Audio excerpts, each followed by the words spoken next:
Good morning. Good morning. How the devil are you doing this fine day? There was nearly no show this morning. Switched on the computer this morning. Black screen. You don't need that first thing in the morning. Let me tell you, how are we all doing? Who have we got in the chat? It's very, very quiet this morning. I can see Gary Muirhead is here. Good morning, Gary. Good morning to everybody over on Instagram. Who else is here? Dan Cullen. Dan Cullen's already been guessing our potential mystery machine. He says happy hump day, but he also says, is the mystery machine a Cat 360 duck? It's not. And he also said, is it a Cat mining shovel? It's not one of those either. Chat's doing some weird stuff at the moment. Don't know what's going on there, but Chris Ford has just joined us. Morning, Chris. Good day to you all. Happy hump day. As the song goes, things can only get better. Can they? Can they? Or could they get just a little bit worse? I find that is often the case. Yes, following on from yesterday's conversation about site fatalities and the length of time that it takes to investigate them, I've got a story I'd like to share with you. And it is a tragic story, but it's a story that also contains a payoff and quite possibly a lesson as well. So let me clear the screen because I want to do this properly. I want to do this justice. 5 construction workers were killed when a construction hoist in which they were travelling collapsed. The hoist, known as a Scando 650 FC, plummeted from the 9th floor of the building that was under construction. The hoist was originally assembled on the 24th of August, at which time it was inspected by an accredited inspector. The last extension of the hoist took place on the 5th of December, just 6 days before tragedy struck. 5 of the screw and nut assemblies required to hold the mast sections together were found to be missing. Between 2 of the sections, all 4 screws and nut assemblies were missing, and the mast was only held together by the friction in the joints between the mast tubes and the support from a secondary structure. Now, we know all of this in very fine detail because the accident was thoroughly investigated. As a result of that investigation, a report has been prepared that makes a series of recommendations over the use of these hoists. But here's the thing. That accident occurred on the 11th of December last year. The 11th of December, 2023. In the space of roughly 7 months, the incident has been thoroughly investigated. Let me do that again because it didn't make sense. In the space of roughly 7 months, the incident has been thoroughly investigated. A report has been prepared, and health and safety recommendations have been made to a number of key trade bodies. So, how was this investigated so quickly and so thoroughly? Because the accident and the investigation took place in Sweden, not the UK. In Sweden, apparently, they can investigate the deaths of 5 construction workers in 7 months. In the UK, meanwhile, we are 8.5 years into an investigation over the death of just 4 workers, I say just, but 4 workers at the Didcot A power station. And so far, nothing. We're almost 5 years into the Red Car investigation into a double fatality, and nothing. So, do the Swedes care more about their workers than we do here in the UK? I'd like to think that's not the case. Do the Swedes have more time on their hands? Don't think that's the case either. Or is it that the Swedes act in a timely manner to safeguard other workers, while here in the UK we are just plagued by bureaucracy, inefficiency, and incompetence? Sadly, I think that one's probably closer to the truth. If anybody's got any thoughts on that, I'd love to hear from you. Jim Turner and Steve Williamson have just turned up as well, and I can prove it because there they are. And Ken Hatcher is here as well. Good morning, Ken. Good morning, all of you. And Ken's got sunshine. It's horrible here in leafy Surrey. Horrible. Overcast. Looks like it could rain at any moment. Yes, if you've got any thoughts on the accident investigations and why the hell it takes as long here as it does and why it only takes 7 months over in Sweden, love to get your thoughts on that. While you're mulling that over, 3 very quick points before we begin. Don't forget, we're back here tonight at 7 p.m. for our dedicated Volvo show, and I can show you a thing what illustrates that if I find it. There we are.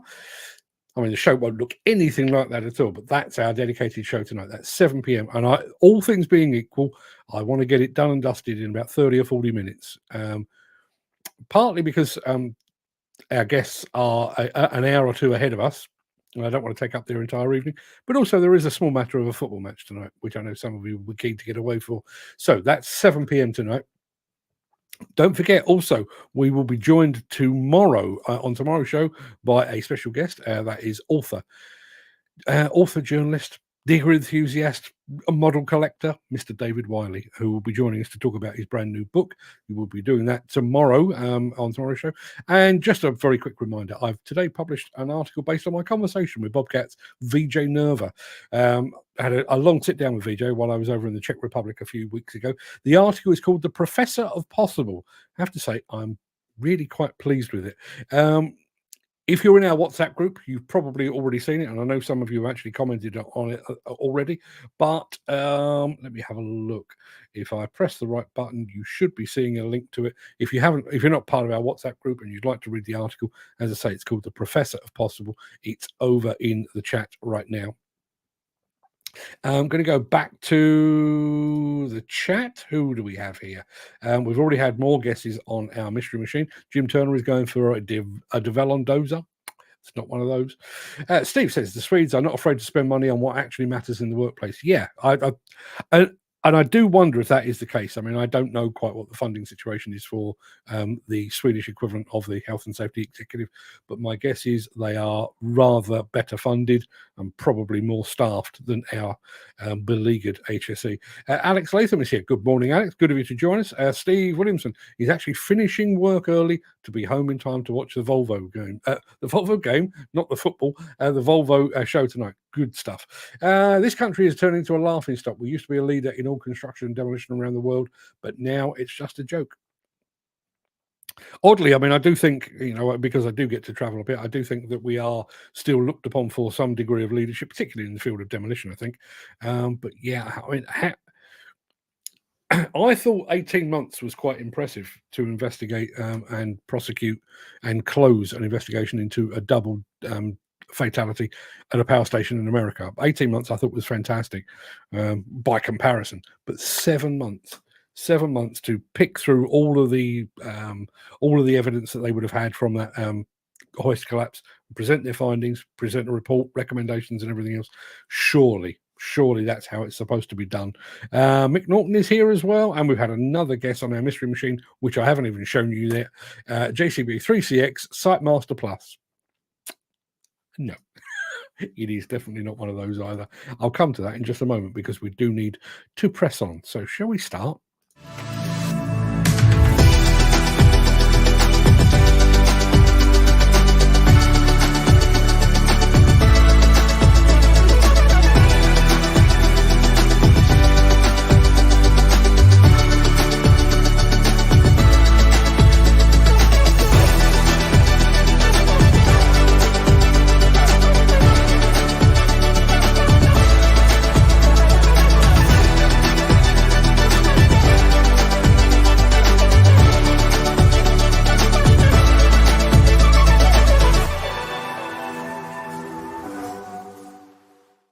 I just had a message from Martin Johansson over on Instagram saying he is the Norwegian Earth Mover. Hi, Mark. Great to see you at Hillhead. Great to see you as well, my friend. And you've been doing some fantastic stuff.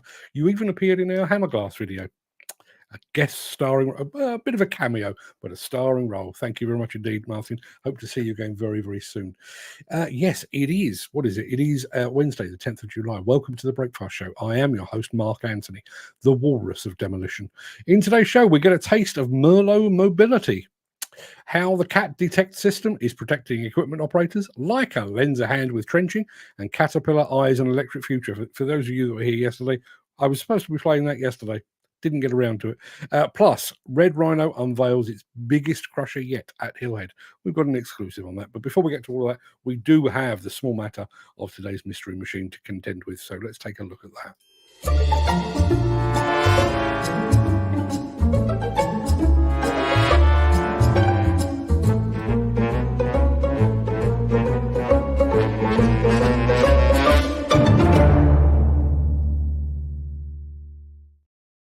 Right, here we go. This is our mystery machine. It is one of those. Yes, there's a telling photograph if ever I saw one. A little bit of dipper and a little bit of bucket. Is that enough for you? Can you tell what it is? As Rolf Harris used to say, and please, let's not start with Rolf Harris comparisons. Can you tell what it is yet? won't be doing that again anytime soon. Yes, that's what you've got to deal with. If you've got any idea on what that might be, please let us know in the chat. While you're doing that, I do need to very quickly remind you of today's question of the day.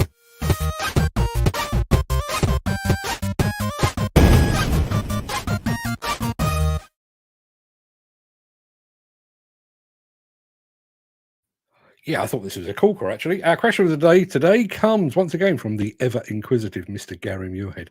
And his question is this: what is something that you know you do differently from everyone else? Something you know. Now, I mean, Dan Cullen, I'm thinking of Dan with his fingertip operation. I mean, that would be a good example, although you don't have to use that. What is something you do differently from everyone else? Mine's pretty simple, I think. To the best of my knowledge, I'm still the only demolition and construction live streamer in the world, so that kind of marks me as unique. I quite like to write my more considered articles, like the one I've done with VJ Nerva today. I actually wrote that longhand with one of these, with a pen, before I sat down at my computer. I find, because I don't actually have a sub-editor, I find that if I write it longhand, when I come to type it, I'm already playing it in my head, making sure it makes sense. So yes, that would be one. And does anybody else do this? I try to save up phone calls. If I've got half a dozen phone calls to make, I tend to save them up, as long as they're not urgent. Save them up, and I do them all while I'm driving. Don't do that quite so much anymore. But when I was going to and fro my parents' house, used to love to save up 4, 5, 6, because I had an hour in the car there, hour in the car back. Save up a bunch of telephone calls and make them in the car. Did anyone else do that? What about you? What is a thing that you do that, as far as you know, no one else does? Let's have a look. Question of the day: Ken Hatcher drives with his sprockets to the back.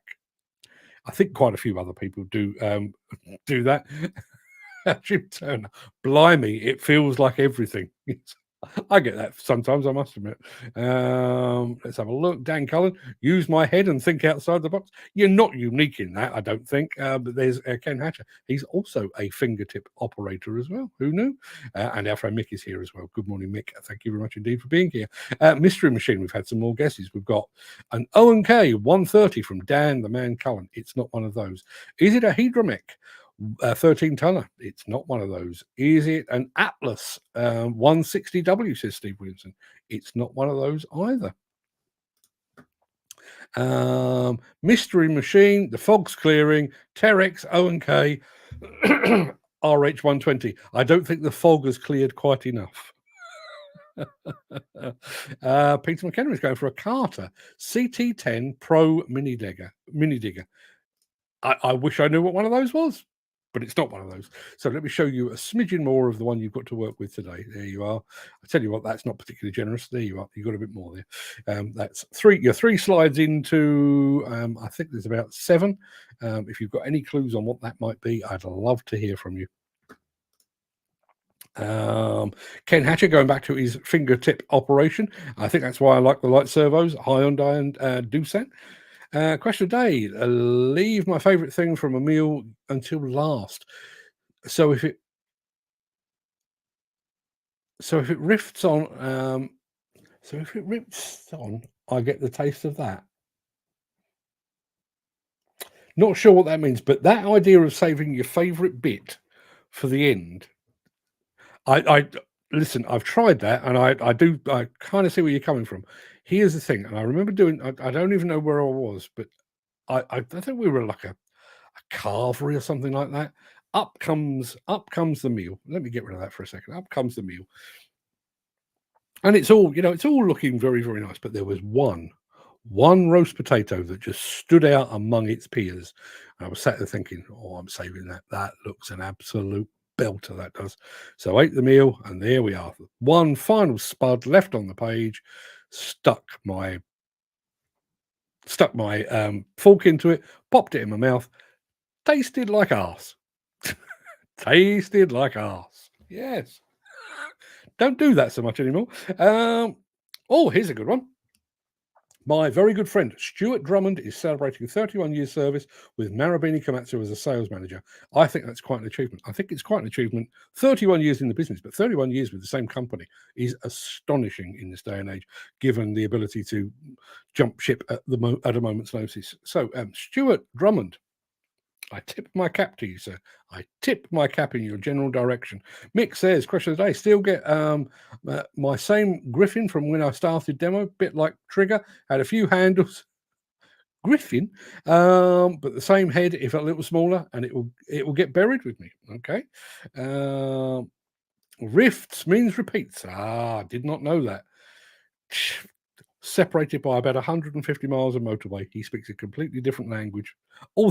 Although at Hillhead, I think we've kind of made ourselves understood. Going to go back to our mystery machine. Chris Ford is going for an E85 from Bobcat. Was my hat a clue?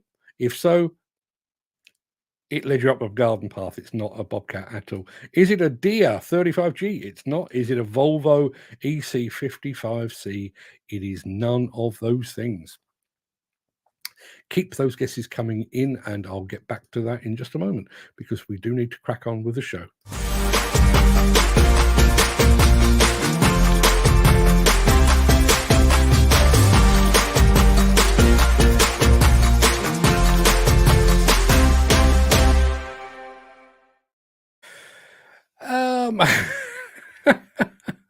I don't know who this guy is. I've just had a comment on my article today on VJ Nerva, the professor of possible, and he sent me a message saying, is this some sort of a joke? No, it's a properly researched article. You may not be familiar with those, depending which industry magazines you read. Morning, Worthing. Yes, Merlot. Let's talk about Merlot. I think we probably went the best part of about 2 years without mentioning Merlot at all, but we had them on the show a couple of weeks ago, and we're going to have them back on again. In actual fact, this film actually includes some of the footage that they used in the last one, but this one is a much better film. So don't accuse me of reusing the same information. It is a brand new film. It only dropped this morning, so take a look at this.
Feel cold just watching that.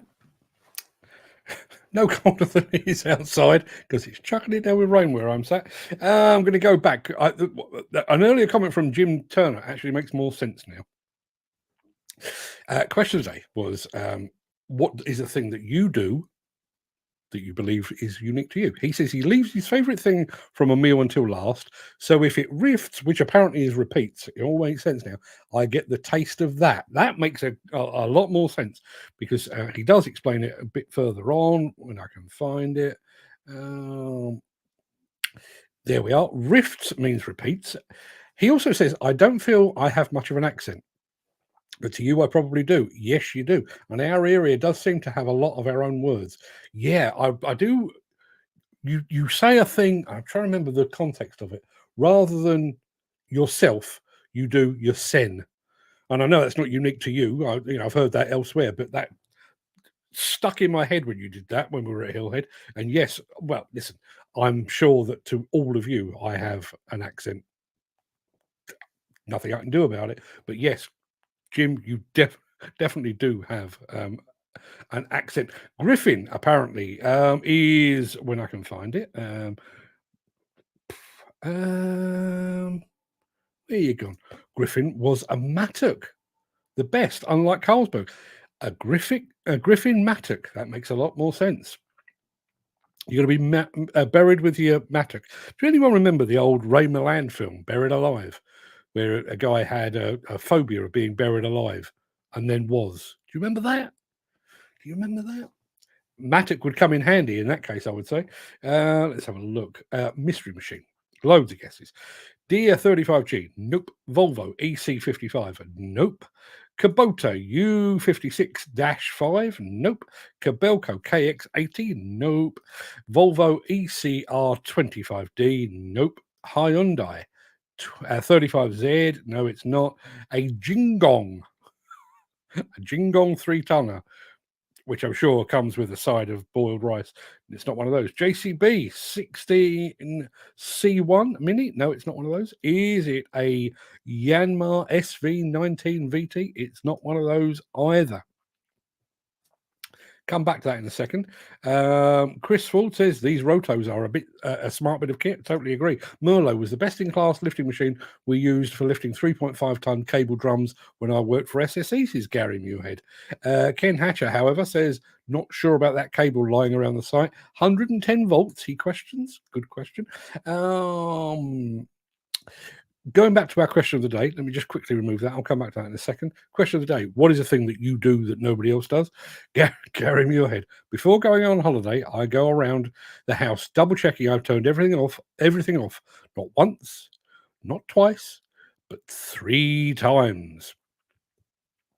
Not me personally, but I can certainly relate. When my eldest daughter and her boyfriend were living with us under the same roof, he was an absolute maniac for turning things off. He would even turn off the Wi-Fi overnight. My in-laws still do that. Absolute pain in the arse, these people. One thing I would say is I'm very, very fastidious about that when I've been staying in a hotel, because when I arrive in a hotel, I just tend to throw the case on the bed, clothes and cables and tripods go in all directions. So when I'm leaving a hotel, I'm literally crawling around on my hands and knees, making sure that half a pair of shoes hasn't gone under the bed. Mick says, Mark, go online, look for the greatest guitar riffs. You may convert to the heavy metal life. I don't mind a bit of heavy metal at all. Don't mind a bit of heavy metal at all. Who was I listening to last night? Do they qualify? I was doing a lot of Faith No More last night. Yeah. Myself and yourself. Really don't know I'm doing it unless my slang gets questioned. It's a nightmare abroad. I get the missus to order everything. Yeah, I can believe that. I remember going into a bar in New Orleans before I was married, actually, so a long time ago, and ordering some drinks. And the waitress said, I'm sorry. So I ordered again. I'm sorry. So I ordered for the third time. She went, I'm sorry, are you speaking English? Yes, love, I am. You're not. But there you are. Yes, that should just about do us. Let's have a look. I'm going to throw this back up on the stage because there's a bit more cab. I'm just making sure. I don't think there is any clue as to what that machine is on the cab, but that's what you're working with. There's even a bloke in there. Steve says, I don't have an accent. It's just a noise. Trust me, Steve, you have an accent. And I realise that all of these things are in the ears of the beholder. I for the first 10 minutes I'm with a Scot, I struggle. My brain takes a long while to get tuned in. Once I'm tuned in, once I'm dialed in, it all makes perfect sense. But the first couple of minutes with a Scot, I'm almost lip reading, even though I can't lip read. I'm literally watching their mouth, trying to make sure I'm getting the nuance. Once I've been doing it for a couple of minutes, it seems to make perfect sense to me. I don't know. That's what you've got to work with anyway on the Mystery Machine. We'll be right back after a smidgen of this. If you are enjoying this episode, please consider supporting the show. You can leave us a tip at buymeacoffee.com/demolition news. We've got 2 Caterpillar films for you today, purely because we held one over I held one over from yesterday. We'll get to that one a bit later on in the show, but this is how Caterpillar is using software and technology to safeguard the well-being of its operators. Take a look. Machine operators can work long and monotonous shifts. That means they're often fighting the invisible threats of fatigue and distraction. These threats can lead to costly and even fatal outcomes. The CAT Detect Driver Safety System, or DSS, helps you see, mitigate, and manage these threats in real time to protect both operators and machines. The in-cab camera uses AI to monitor your operator's head position and eye movement to determine a distraction or micro-sleep event. When the system detects a distracted operator, an alarm will alert them. When it detects a fatigued operator, their seat will vibrate as well as the alarm. Plus, site management is alerted to intervene within a few minutes of the event taking place. The data is also transmitted to the Caterpillar Monitoring Centre, where trained safety advisors review the vehicle location, speed, and the distance it travelled while the event was occurring. With CAT Detect DSS, managers now have greater visibility on where, when, and how often distraction and fatigue events occur during operations. This can help them to drive crucial behaviour change and build a strong company culture of safety. Ready to protect your team with CAT Detect DSS? Contact your CAT dealer today.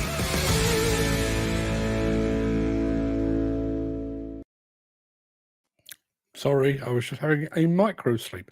Micro-sleep. That's a thing, apparently. Don't be doing that today, people, please. We'll come back to the Mystery Machine in a second. Chris Ford says, "Hey up, me duck. I know where you're from." Me duck. We used to do the PR for the transmission people, ZF, up in Nottingham.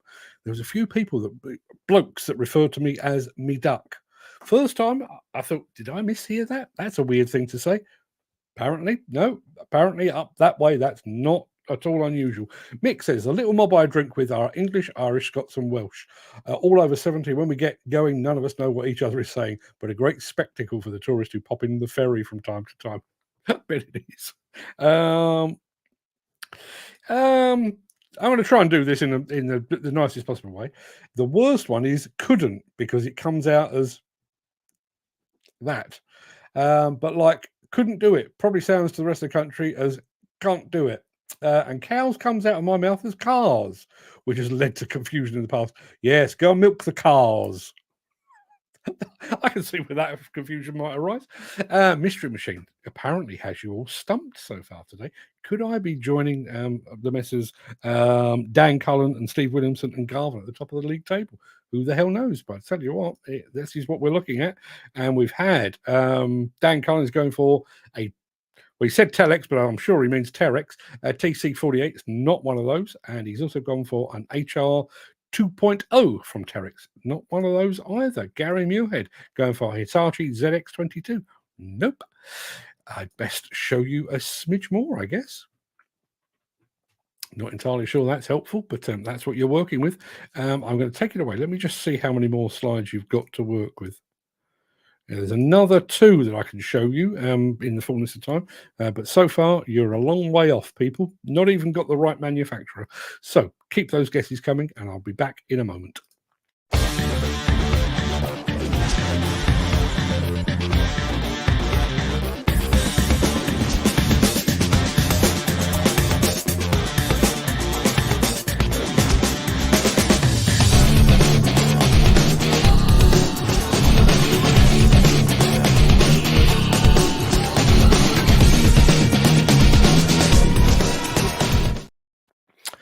I realise that I'm preaching to the choir here. I know a lot of you are very, very capable of digging a trench in an excavator of your choosing.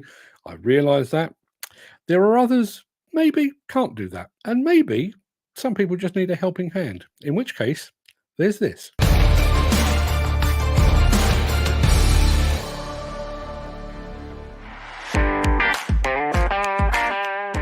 Hi, this time I'm going to show you how to create a trench between 2 points and have a shape of the trench as well. So it's not only just a straight line between the two, but it's actually a shape of the trench. I don't have anything logged previously, so I will use the machine to log my start point and my end point.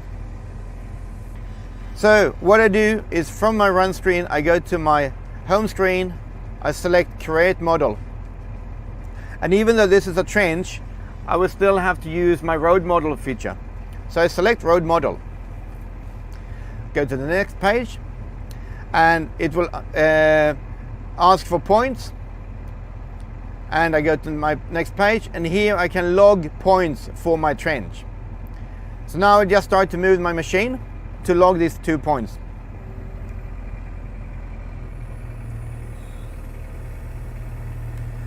So over here, I want to have my starting point.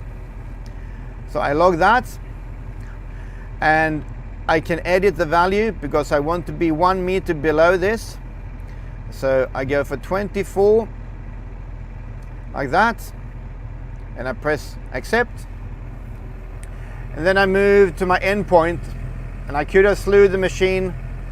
I could put the endpoint anywhere, and I could also even pick a point from a design here, but I'm just going to create a short one here. And so this will be my endpoint. I log that one. Since I want to have it 1 meter below my existing level, I will also change that one to 24 instead, like that. It will be 7 meters long. I accept it. I go to the next page. Once again, I have to select my start and end point to align this stretch. I can actually measure more points, and there will be more points here. My slope will be minus 0.2%. I accept that. Go to the next page, and now I come to the creation of the cross section of my trench. I want to have it 1 meter wide to the left, and I want to have it flat in the bottom, and I want to have a total width of 2 meters. So that means I apply 1 meter to the right as well. So this will be the bottom of the trench. The left edge here should be roughly 1 meter high, and I want to have a very steep slope, so I go for 80%. And apply that on the left. And I want to have the same slope on the right hand side, so I apply that on the right hand. So now I got the shape of my trench. Last page, I can have a view, I can slew it around to see, yep, looks good to me. I give it my name, trench 1 for example, and I press my finish flag, and here I got my trench model. And now when I start to move, you can see here I'll just turn it a little bit sideways like that, and all the values are now related to my trench.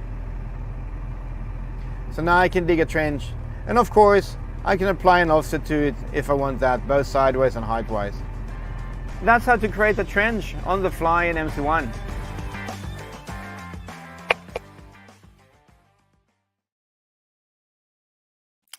Very smart, and I'm sure you could do it a whole lot quicker if you weren't actually telling people how to do it. What does anyone make of that? Are you keen?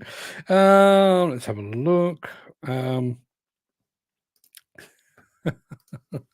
to take the laptop to the pub today and rerun this to the fellas in the pub. Got no idea they're responsible, but we'll let you know. I know Noel will be crying in his Guinness saying, "What a load of bollocks, get a shovel." Please let us know that that's what he says. Now, Mystery Machine. We've got a bit of an issue here. Let me get to it. So we know that Dan Cullen went for a Terex HR 2.0. That's not. He went for a Terex TC16. We'll come back to that. Jim Turner is going for a Hydromech 3-tonner. Chris Ford went for the Case CX25 EV. It's not one of those. Steve Williamson going for a Sunwald SWE 25. And then Dan Cullen came back and said, check. He said, check my Terex TC16. Okay. So you've got the model number right, but you've got the manufacturer wrong. It is not a Terex. It is, however, a TC16. So everybody, go and have a close look at your internets and see if you can come up with it. That's what you're working with. I'll show you a smidge more. There you are. It's on rubber tracks.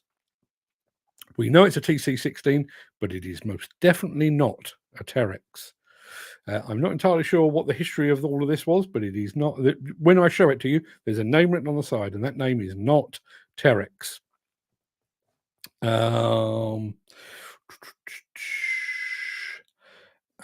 Let's have a look. Get rid of that. Jim Turner says looks a great crack. Brilliant for shaping up. Never had anything to do with like up, but I'd love to have it. Yeah, absolutely. Garvin over at Mostly Diggers is saying a TC16. Yes, it is a TC16. Just to prove the point, it is. Well, I can't prove the point, but that's what you're working with. It is a TC16, but it is not. It is not a Terex. Keep the guesses coming. Or don't, because I'd quite like a 3-pointer for myself. We'll be back immediately after this. Since the finance bill came into effect in April, the construction industry has seen a surge of fuel thefts. The rising cost of living has placed an additional risk of theft by employees and contractors, as well as opportunistic thieves. By using diesel dye and placing warnings of its use, you are sending a clear message that this is your fuel.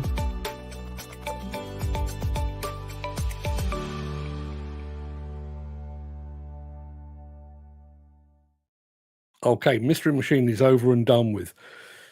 Garvin at Mostly Diggers got the right answer, but he was about, I reckon, about 12 seconds behind Steve Williamson, who has got the right one. And he says it is one of those. A Schaeff TC16, which is exactly what Garvin said, Schaeff TC16. It is one of those. And to prove it, here we are. I'll add it to the stage. Rattle through. There you are. A Schaeff TC16. It's a -2, but it's a TC16. There you are. So Steve Williamson is now top of the table once again. He is now on, I think he's on 9 points. 9 points does Steve. So yes, he's back at the top of the table. Congratulations, Steve.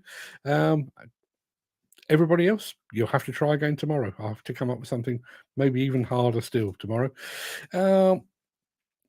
Where are they from? I think Schaeff was German, if remember it serves me right. And I wonder about the confusion over the TC16. I wonder if Terex acquired Schaeff at some point. I actually don't know the answer to that. But they retained the model number, but changed the name. Maybe that is what the case was. I don't know.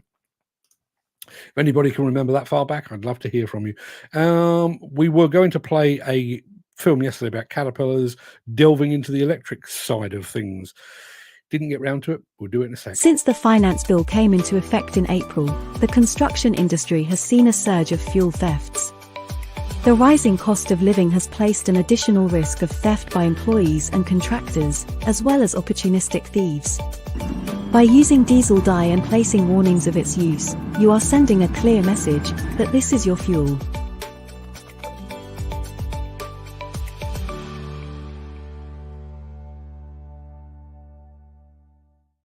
Yeah, I've already keyed this one up, so you kind of know where we're heading. Turns out, I have to admit, I've started to wonder if Caterpillar were actually dabbling in electric and stuff. I know they've done electric drives and stuff like that. I know some of their bigger trucks are available with electric, but they seem a bit quiet. Turns out they've been beavering away in the background, and they're now looking for people to take that further forward, like this.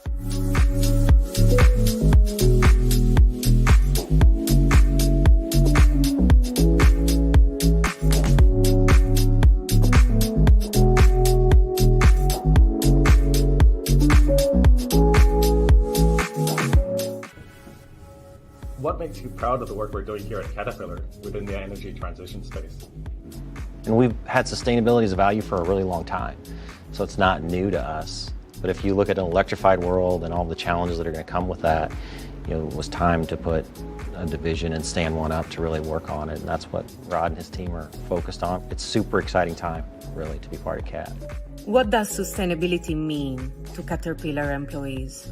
When I think of sustainability, I think of it from multiple dimensions, right? We talk to so many young employees today that we bring into the company about what do we do to make the world a better place. And we look at the energy transition, right? And we really listen to them and we understand what we can do, and it puts us in a great position to really solve some really complicated sustainability problems that we're going to be facing for the next couple decades. I believe in our mission statement, right? That we help build a better, more sustainable world. Our customers do, and the equipment we provide really support that, and that really increases standards of living around the world, but also pushes sustainability in the energy transition. I'm interested in a career in electrification. Why Caterpillar? There's so many industries in electrification where people can go work where they can touch one segment of customers, whether construction, whether it's digital and the software technology it takes to do that, whether it's the advanced development that goes with that. There's so much here and so many opportunities for any individual considering electrification to network out into spaces that nobody else can provide in the industry. I would say if you are interested in a career in electrification and you like a challenge, there is no better place to be than Caterpillar. The breadth of our portfolio and what we have to do, from charging to stationary batteries, all the way through the different industries we have. It's our construction equipment, stationary power, microgrids, even marine customers and locomotives and rail. How is Caterpillar helping other types of customers reduce their carbon footprint? There's so many things we can do right now to help our customers lower their carbon footprint immediately with the suite of products we have, by being more efficient, burning less fuel, using all the telematics and digital capabilities that we have. We've done such incredible things, right, in the past almost 100 years. But you think of the next 50 or 100 that are in front of us, it is incredible. The network of people that you just build up and connect with through your career, that there's not a problem that doesn't come our way that we can't solve. It is a great place to be.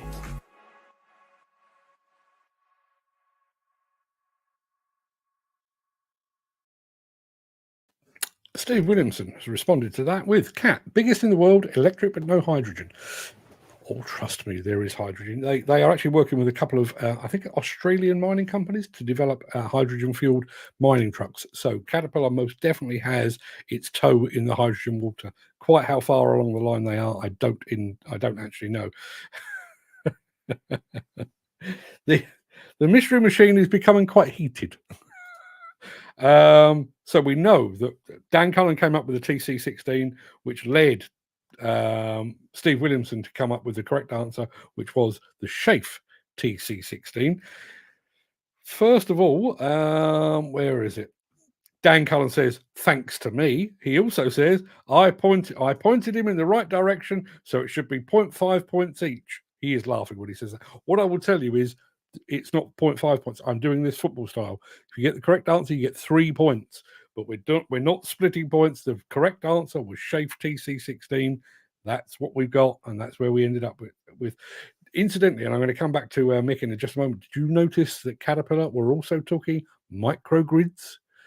Microgrids, is that the thing of the future? I know Tim Burnhope was talking about that the other day. Mick says, seeing all these generators on trailers makes me even more unsure about all this electric nonsense, he says. Chris Ford, electrification. We will look back in 50 years and think, what were we thinking of? Or we'll be thinking, why didn't we do it sooner? I'd like to think it'll be that one. I'd like to think it'll be the latter one. Steve says, thanks, Dan. I think I did the same the other day. Yeah,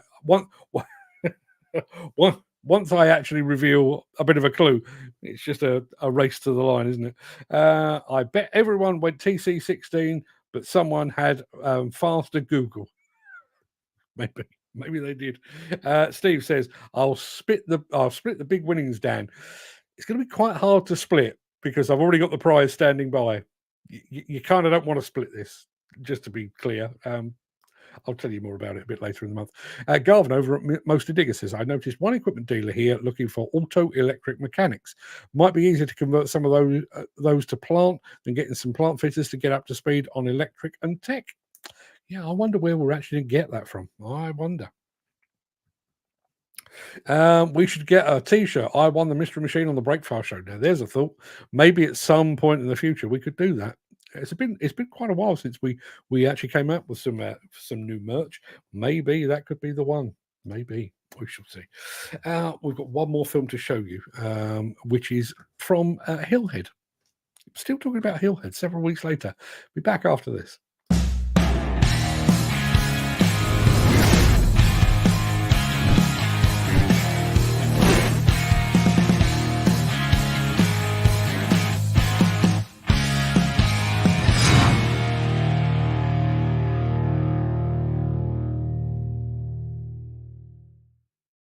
Yeah, sometimes last week we actually brought you a film that showed kind of the entire range that the fine folks at Red Rhino had on their stand at Hillhead.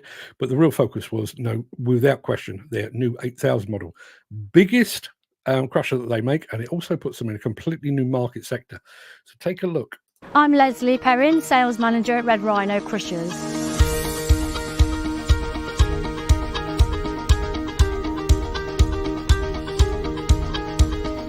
We are pleased to be launching the new 8000 crusher, which is the biggest in our range.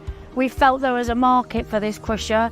It's a bigger, heavy-duty crusher, 800 by 500 jaw box, designed for the most, heavy-duty work, for quarry use, for the bigger demolition jobs. British manufactured, and you can't say that about a lot of products now, but it is British manufactured, British quality, British workmanship.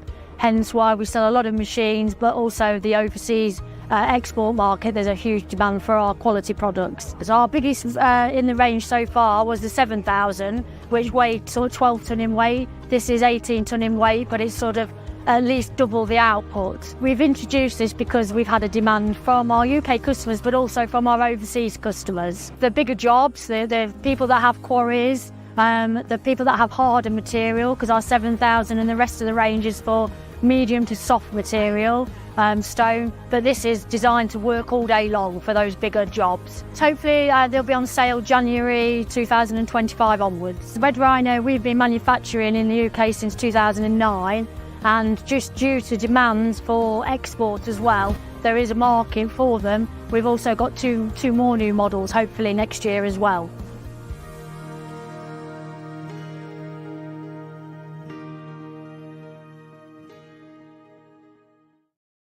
Yeah, Mick just said, I like it. Steve Williamson said, looks decent stuff. I know they made a big play. Both of the films we featured with Red Rhino, they were very big on the whole idea of British manufactured.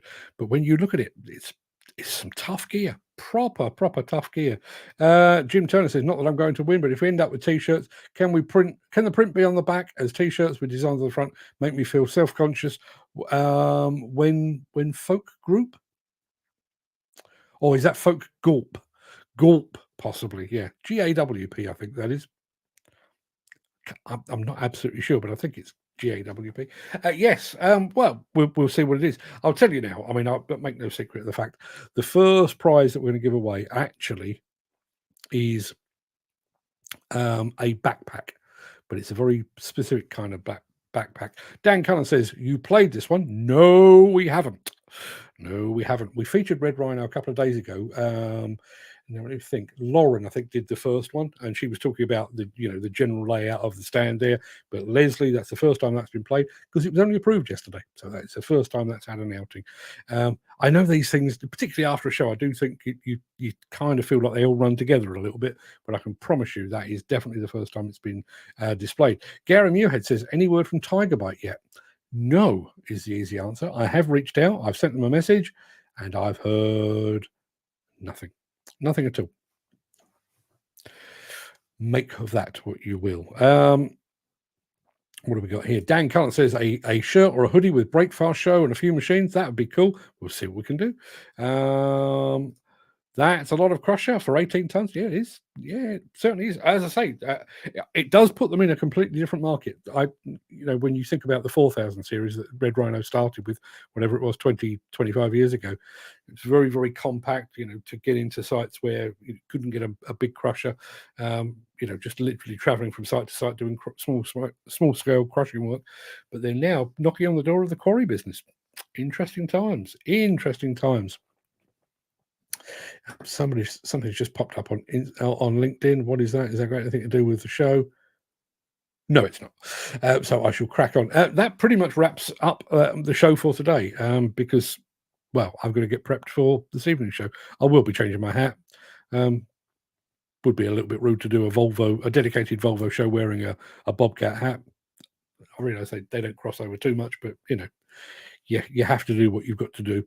So yes, I'm going to roll the outro in just a second before leaping gazelle-like over into the chat. See what you're all saying today. If you can't stick around for that, please stay safe. Look after yourself, your family, your friends, and your colleagues. Hope to see you again very soon. In actual fact, hope to see you at 7 p.m. tonight. As I've said, we're going to try and keep it as tight as we possibly can, because there is a football match. And as I say, our friends over in Sweden, although I'm fairly sure Bill will be coming in live from the Netherlands. That's a whole other story, but they're an hour, possibly even 2 hours in front of us. I don't want to take up their entire night. So yes. Jim Turner says, sorry, crap at spelling. Can't even spell words I use daily. It's one of my failings. One of many. He says, I have no qualms about your failings whatsoever, Jim. It's what makes you who you are. I'm going to be back in just a moment after this.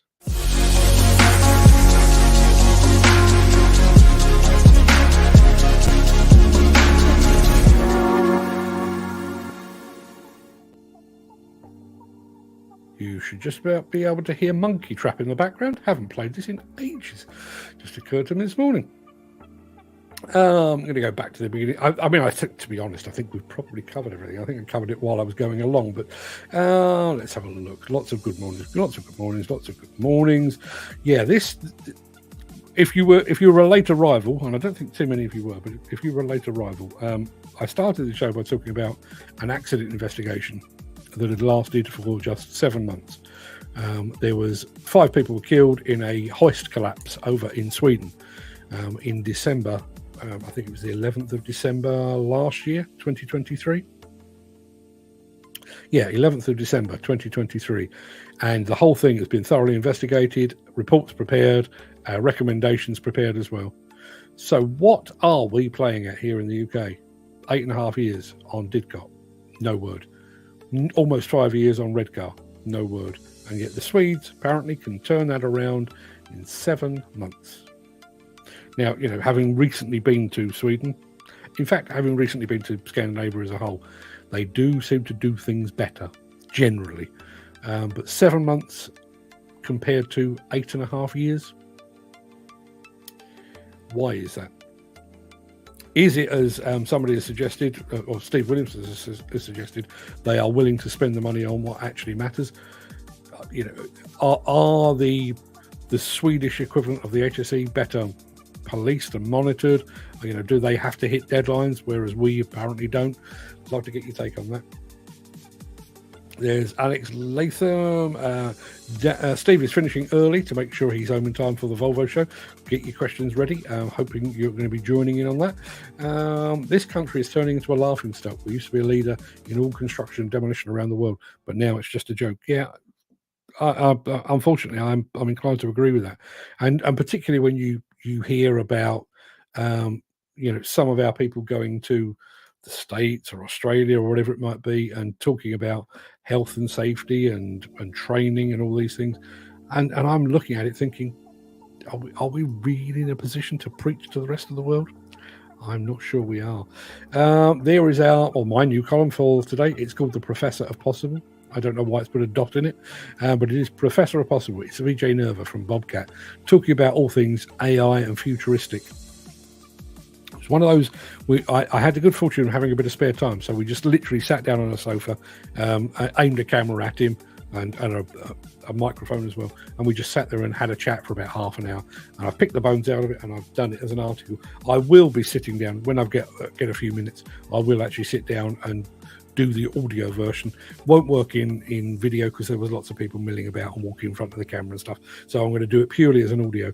But I reckon there's probably 20 odd minutes, maybe even more than that, for you to listen to at some point. So if you'd like to read it, you can. It's there. You've got the link, or the link's in the WhatsApp group. But if you'd like to listen, watch this space the next couple of days. Probably over the weekend, I will sit down and actually do that. I missed this first time around. UK, there could be someone lying on the ground with a broken leg. They would walk past and rather have a go at someone for not having their green light on. Yep, absolutely. And, I think, we're here talking about demolition and construction, and I do agree with that. But it goes deeper than that, doesn't it? What is the default reaction if a fight breaks out outside a pub, which it does. I was young once, and these things do happen. But if a fight breaks out outside a pub, if there is an altercation between a member of the public and the police, if there is a car accident or a car crash, two cars coming together, what is the British reaction now? Got to film it. Not try to break the fight up. Not leap to the defence of the police force, not go and help out, to help the injured if there's been a car crash, not make sure that nobody leaves the scene without exchanging details. No, our default reaction in this country now is to film it. Makes you proud, doesn't it? Makes you proud to be British. Who else do we have here? Chris Ford. This was earlier in the show. Mystery Machine, not seen it yet, so I'll try my superpower. JCB 40X. I mean, it wasn't, but can you imagine the shock on Chris's face if he'd been absolutely on the money? Here's our question of the day, which comes from Gary Muirhead. What is something you do differently from everyone else? We'll come to those. Dan Cullen says, use my head and think outside the box. I'd like to think a few people do that. Jim Turner, think that I feel like that's everything. Drive with my sprockets to the back. Have you mentioned that before, Ken? That seems vaguely familiar. I'm sure you may have mentioned that before. Leave my favourite thing from a meal until last. So if it repeats, I know now, if it repeats on me, I get the taste of that. Yeah. Anybody else do kippers? Anybody else do kippers? Don't do them at home because they do have a nasty habit of stinking the house out. But if I find myself in a hotel and they've got kippers on the menu for breakfast, I'm all over that.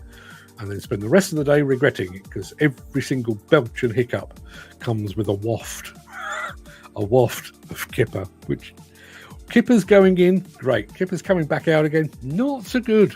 Not so good. And I'm going to say another very quick congratulations to Stuart Drummond of Marabini Komatsu. 31 years. 31 years. I bet he's seen some changes. We were talking about this with fitters and all of that kind of thing with Garvin over on Instagram. But you imagine when Stuart Drummond joined, there would have been no suspicion that we might actually be talking at some point about, in the case of Komatsu rather, hybrid, electric, hydrogen. 31 years ago, we hadn't even thought of it. And I can tell you that, hand on heart, because I was there as well. Nobody would have thought of that. You think about some of the changes he's seen over the years. Mick says, know nothing about guitar playing then, Mark? No, I don't. Unfortunately, I live with somebody that plays guitar really, really well. And he rubs it in my face. Fred actually plays guitar every single day. He's got himself, what's the thing called? He's got, I don't know, 6, 7, 8 different guitars. What's he got? What's the big brand? Oh, he's got the Gibson and various other stuff.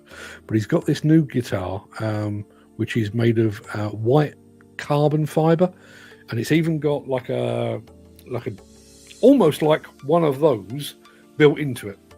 and you can record yourself, but you could do effects on it and stuff like that. And you can also have a metronome playing in the background to keep you in time and stuff like that. And it's called a lava guitar. It's pure white, and it is a good. I mean, I'd love to have it hanging on the wall. But he plays it every day, so that's not going to be an option. Another long-standing member of the community, Ken Hatcher, says, I was with my last company 30 years on a backhoe. Been with KWBL 9 years now, 12 left. You must have been but a child when you started, sir. There's Gary Muirhead answering his own question. Before going on holiday, go around the house double-checking. There's an irony to that. He says double-checking and then announces the fact that he doesn't check once or twice, which would be double-checking, 3 times. That's triple-checking. Treble-checking. It's one of those. Jim Turner says that's because 3 is the magic number. That was De La Soul, wasn't it? De La Soul did 3 as the magic number.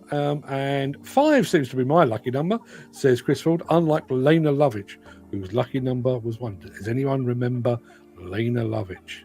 Lucky number back in the punk days. Yeah. Do you know, funnily enough, I listened to that a couple of months ago, and I thought, I don't remember it being as good as this.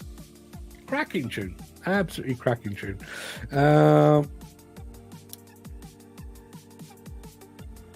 I think we've covered all of those. Tell you what, I'll rattle down to the end. Have you seen the new Ray-Ban Meta sunglasses? You can make calls, video, etc. with them. I have. In fact, I've even tried a pair on. There is a drawback. The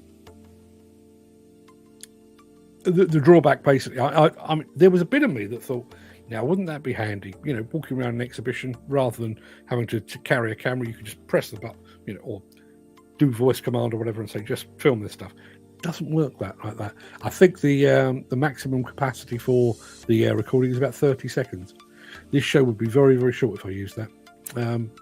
And does anyone remember, was it Snapchat had glasses a few years ago? They weren't up to much either. I do think, you know, wearable devices will be the way forward. And, you know, if they could do that, maybe hook it up to your phone, use the phone as memory, and if you could record 5, 10, 20 minutes or something like that. And imagine that if you're trying to remember things. As I say, I mean, I am still writing things down on bits of paper and stuff. That's part of my new thing. It's an old thing, but it's a new thing. But I do wonder about that. Imagine if you're like me, you know, you speak to a lot of people, particularly at an exhibition or something like that. You speak to a lot of people and you think, what was it he said, or what was his name, or where did he work? Just to be able to play it back through your eyeballs. Wouldn't that be handy? This the thing. Why do they say I'm driving a 360? Is technically, it's not driving, it's operating a 360. That you drive a car, not operate a car. Okay. Wish folk wouldn't ring me when the show is on. Sarah Jane Turner just rang to say the goat has locked her in our site cabin. You got to love the sense of humour of goats, haven't you? You really have. Ken, do you mean operate sprockets to the back? You don't drive a digger, you operate. Oh, somebody's being a pedant today, aren't they? I can call people who get on my nerves a wally or a muppet. That's muppet. It's always been a fantastic one. Another one, and I don't think I've ever actually said this in anger, but whenever anybody uses the word numpty, I'm really impressed with that. It's certainly not a Surrey thing. It's not a Southern thing. But if anybody ever refers to anybody as a numpty, I sit there in quiet admiration. Question of the day: won't slag off anything until I try it. Seems a standard UK attitude for most to slag something off. Yeah, and listen, I'll be very open about the fact that, you know, I'm delighted by the departure of Rishi Sunak and his cronies. You know, I wouldn't say I'm necessarily a Keir Starmer fan. It's too early to tell. But the guy basically got the gig on Thursday last week. He's only just been given the nod from King Charlie to say, yeah, go on, lad, crack on with your government, because, you know, that's how King Charles actually speaks when he's away from the cameras. So he basically pitched up yesterday at the House of Commons to do his, you know, welcoming the speaker-elect or whatever, and the pair of them, you know, Rishi Sunak went over that side and Keir Starmer came over this side, and and he's already being criticised. He hasn't done anything yet. Isn't that the British way?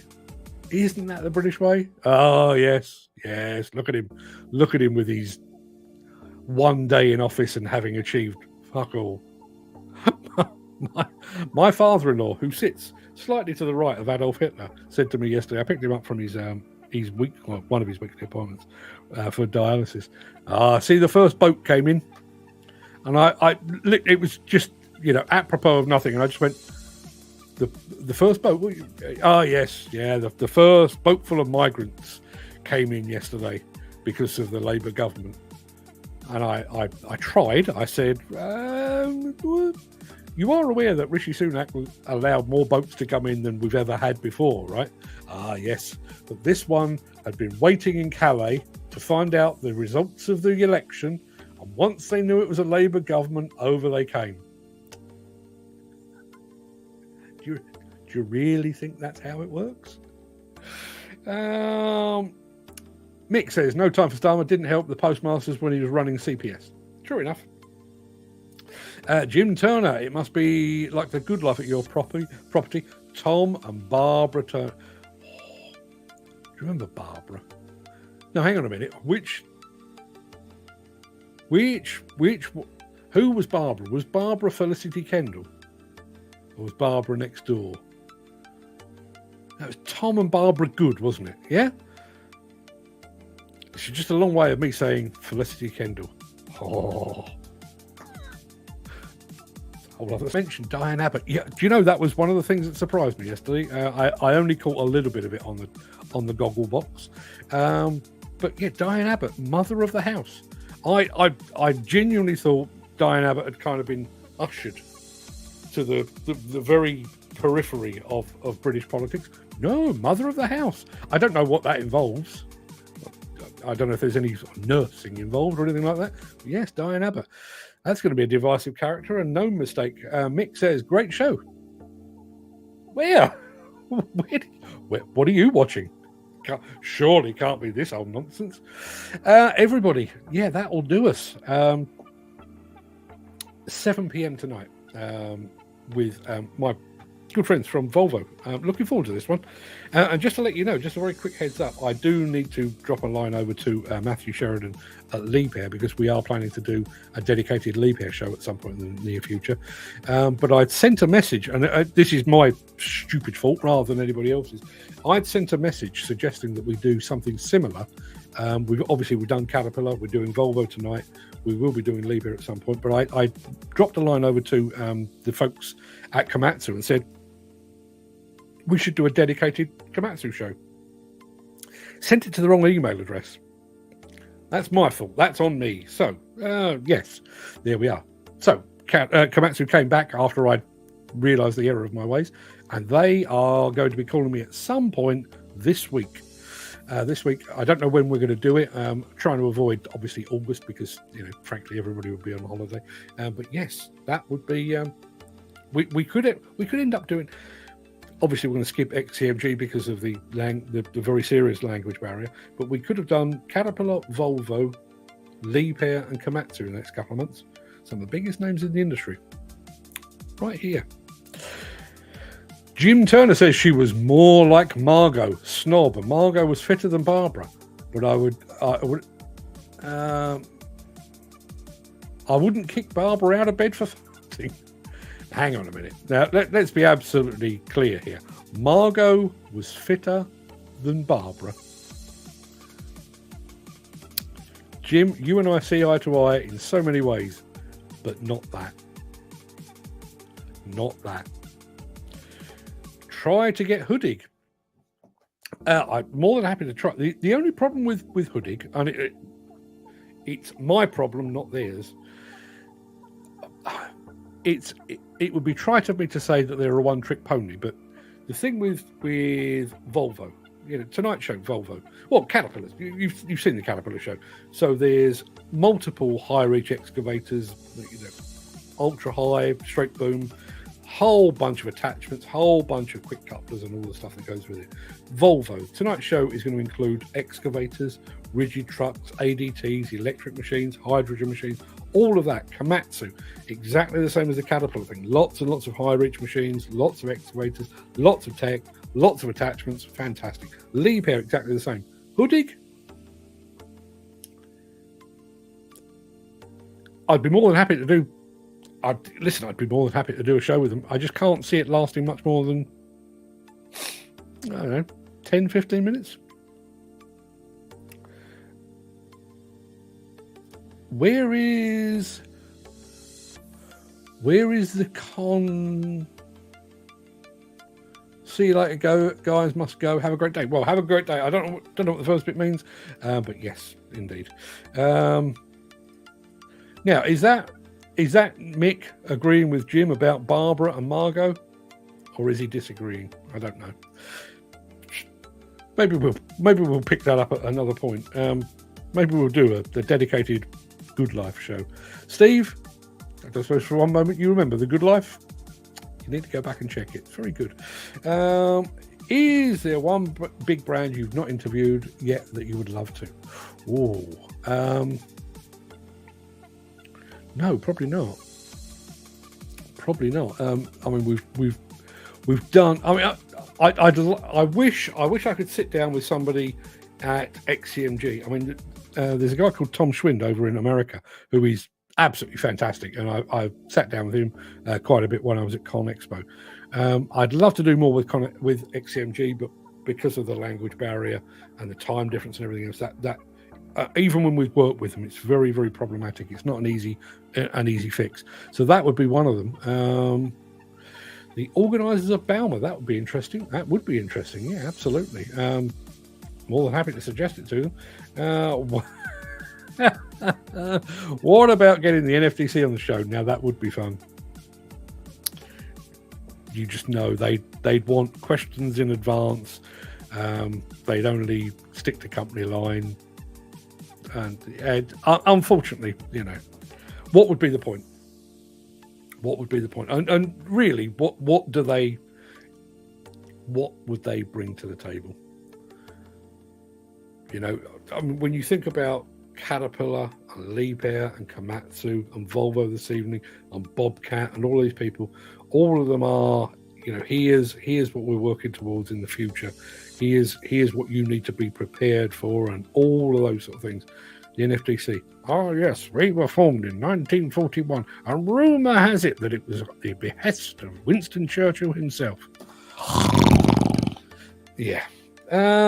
Graham Footy Williams, I've managed to get some internet. Found an area I could go down. Good to have you back. So nothing changed then. No, unfortunately not. It's well, to be honest, I'm at the point now where it's kind of unfair for me to comment on the NFTC because I'm so far removed from them. There was a time when I was watching them very closely because I was monitoring the way they were working on. We've mentioned Didcot today, and the CMA and everything else. Now, they're just, as far as I'm concerned, they are so irrelevant now. I literally don't even bother anymore. I mean, I used to get emails from them, and I found I was just binning most of them. So yeah, there we are. Mick clears. I'm off. Laters, gents. Yeah, indeed. NFTC, it would be a very short interview. Maybe a blank screen. Maybe I should do a mock-up. Just sit here and talk to myself. Have you entered Develon? No, I haven't. Well, I say I haven't. Obviously, we did some work with Develon over in the States when they actually announced the switch from Doosan to Develon. Listen, I'm open to it. I'm more than happy to do that. Molson's, not so much. Not so much. I mean, partly because this is, despite the fact that all of us here are Brits. This is an international show. We get our biggest audience over in the States. They would know who the hell Molsons are for one thing, but don't find Molsons the easiest to deal with, if I'm being completely honest. A Sani interview. Again, possibly, but it is. I've just seen Chris Rawls' latest comment. I'll come back to that. Sandy, again, be open to it. Be open. We did feature them, if you remember rightly, in the very early days. We actually did one of our construction collective. Myself and Peter Haddock did a show with Sandy. More than happy to revisit that. I'd love to go and do something with Sunward, particularly now they've got their setup over in Belgium at Tessenderlo, just up the road from Hyundai as well. Hyundai would be another one, I guess. But yeah, I'd love to sit down with Sunward and really sort of pick their brains and really do that in depth if they're up for it. Chris Ford says, the only thing I look for in a woman is a pulse. Not too fussy then, Chris, no. Mick says, bet that's what they look for in most of us on here, mate. Yeah, I think you could be right. Gary says, Hydromech. I find Hydromech endlessly frustrating. And I realise this is mostly on me. I do realise that. But you go to any of the major exhibitions, and obviously they are a Turkish company. Very, very, very hard to find somebody that speaks sufficiently good English, not just to interview, but to actually find out who I should interview. I'm an admirer. I think some of the stuff that Hydromech are doing is fantastic. I'd love to feature them more on the show. But I mean, when you go and have a look at their YouTube channel, everything they produce is in Turkish. And I understand that, they are primarily interested in their own domestic market. But, Lord Bamford at JCB, yeah, I wish. I mean, listen, I've spoken to him loads of times over the years. Lord Bamford kind of sits above. And I'm not suggesting for one moment that he's aloof, because he's very friendly, very, outgoing and everything else.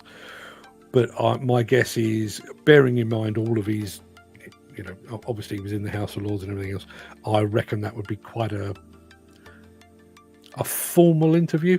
Whereas I think what works best, I mean, I'll tell you now, this is hand on heart. When we had Gilles Ronet on from Caterpillar, he didn't know a single question I was going to ask him. I've told Volvo for tonight the equipment that I want to focus on, which is the new excavators and the new rigid trucks plus the electric equipment, but I've not supplied them with any questions in advance. I wouldn't do that with Komatsu. You kind of get the impression that to make sure that his reputation is maintained, I think Lord Bamford, and perhaps rightly, would require questions in advance. That's not a conversation, and that I don't think that's anywhere near as much fun. And particularly for you guys, can you honestly see Lord Bamford answering questions from you lot? Would he actually give up an hour, 2 hours of his time? Not entirely sure.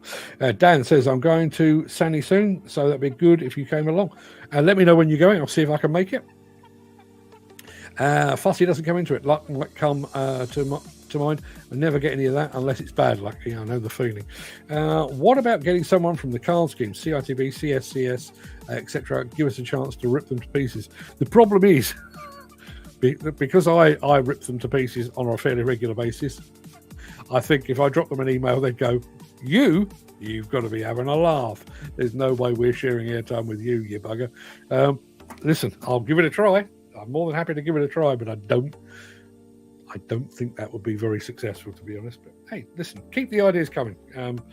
As you know, all the way through this show has been, so much of this show is down to you guys. I remember my factory tour at JCB HQ. Lord Bamford came, took time out of his day to come and say hello. Very much appreciated it. Yeah, he does. And bearing in mind, he's not a full-time resident in the UK, for one thing. And we are but plebs of the press. And yet when they do a product launch, not unusual for him to pitch up and just chew the fat. Absolutely true. Lord Bamford let me bend his ear many years ago. Monday morning, the phone was in meltdown. I can believe that. Right, people, I do need to go and get ready for tonight's show, which is going to be bit like that. There you are. 7 p.m. tonight. As I say, I keep re-emphasising this. Not that I'm expecting England to win, not that I care either way, but I would like to get to see some of the football. So I'm going to try and keep this one as tight as we possibly can. So try and keep the questions on track. I mean, obviously I'll filter them anyway, but I'd like to get both Bill and Anna in and out in about, I don't know, 30, 40 minutes if we possibly can. So try and keep it on track, and we'll see what we can do. Chris Ford says, hopefully catch you later. Look forward to it, Chris. Everybody, go and have a fantastic day. See you at 7 p.m. if you can make it. If not, I'll see you again on the morrow, at which point we will have David Wiley on the show with us to talk about his brand new book, which you'll be able to find out where you can buy it. That's, one of the services we offer here. Everybody have a fantastic day. See you soon.